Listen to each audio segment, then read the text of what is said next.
अपन मिथिलांचल के Maithili series channel अखने सब्सक्राइब करू आ घंटी के निशान जरूर दबाओ हमर सबके वीडियो सबसे पहले देखबाक लेल।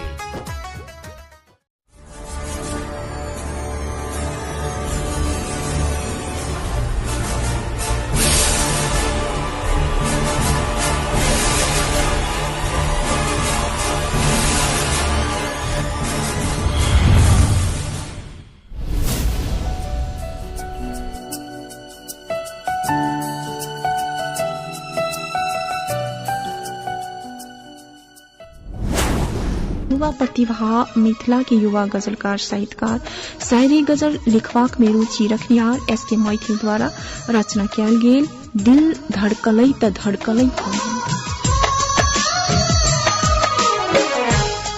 दिल धड़कलै त धड़कलै कोना ई मन में हलचल मचलै कोना। ई मन में हलचल मचलै कोना। सबटा जादू अहीं के कैल अछि। सबटा जादू अहीं के कैल अछि। पागल दिल हमर संभलै कोना। बरसों से प्यासल छली आहा। बरसों से प्यासल छली आहा। बिन बादलक वर्षा बरसलौ कोना। न सोन से टूट रहल अछि तन बदन आई हमरा पर ई गरजलै कोना। छोड़ अपन पिया के आंगन।